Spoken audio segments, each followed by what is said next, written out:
Bienvenue à tous sur votre chaîne Kivu Connect Info, votre source d'informations fiables et d'analyses approfondies sur la situation sécuritaire dans l'Est de la République démocratique du Congo et dans la région des Grands Lacs. En ce dimanche 22 mars 2026, nous vous proposons un résumé complet de l'actualité de la journée depuis les premières heures du matin jusqu'en soirée. Cette journée a été marquée par des affrontements violents, des frappes de drones, des déplacements massifs de populations civiles et plusieurs déclarations des parties en conflit. Entrons dans le détail de cette actualité. Dès les premières heures de la matinée, des informations ont fait état de frappes de drones dans les localités de Gakenke, Kalingi et Minembwe. Ces attaques, attribuées aux forces coalisées proches du gouvernement de Kinshasa, ont touché des zones habitées, causant des pertes en vies humaines et d'importants dégâts matériels. Les populations civiles, prises de panique, ont commencé à fuir leurs habitations pour chercher refuge dans des zones supposées plus sûres. Sur place, la situation humanitaire devient de plus en plus préoccupante, avec un manque criant de nourriture et d'eau potable. Dans le territoire de Walikale, précisément dans le village de Kanyouné, de violents affrontements ont opposé les combattants de l'AFC/M23 au groupe Wazalendo.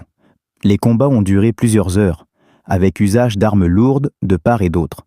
Des sources locales rapportent plusieurs blessés et des pertes humaines, bien que le bilan exact reste difficile à établir. De nombreuses habitations ont été détruites, aggravant la situation des populations déjà vulnérables. Dans les hauts plateaux de Fizi, près de Minembwe, les FARDC ont annoncé avoir mené une offensive contre des groupes armés incluant Twirwaneho et le M23. Selon l'armée, plusieurs combattants ont été neutralisés et d'autres capturés. Certains des capturés auraient affirmé avoir été recrutés sous pression ou attirés par des promesses financières, soulevant des questions sur les méthodes de recrutement des groupes armés dans la région.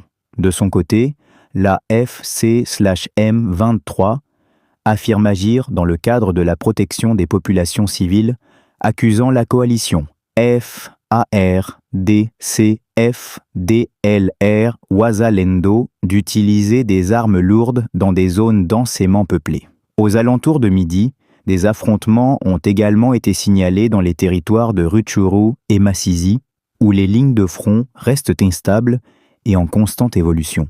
Par ailleurs, environ 295 nouveaux officiers ont rejoint les FARDC après avoir terminé leur formation à Kananga. Ces nouvelles recrues devraient être déployées prochainement dans les zones de conflit.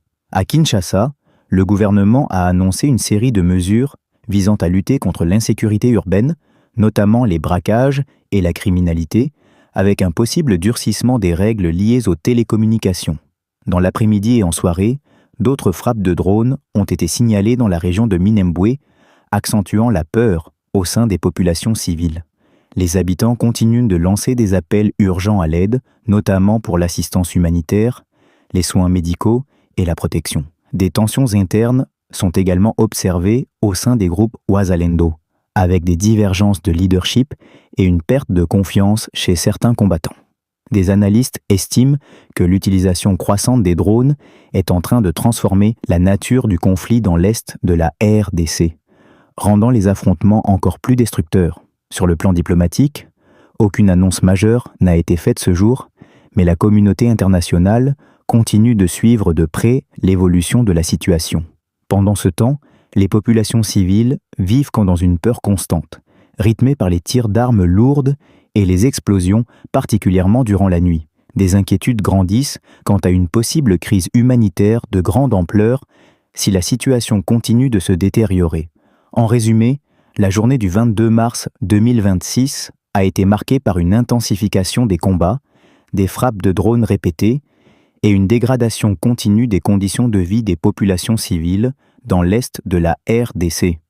Alors que les opérations militaires se poursuivent, les civils restent les premières victimes de ce conflit prolongé. Merci de nous avoir suivis sur Kivu Connect Info. N'oubliez pas de vous abonner, de liker et de partager pour soutenir notre travail. Nous continuerons à vous informer avec rigueur et professionnalisme. Merci à tous et excellente soirée.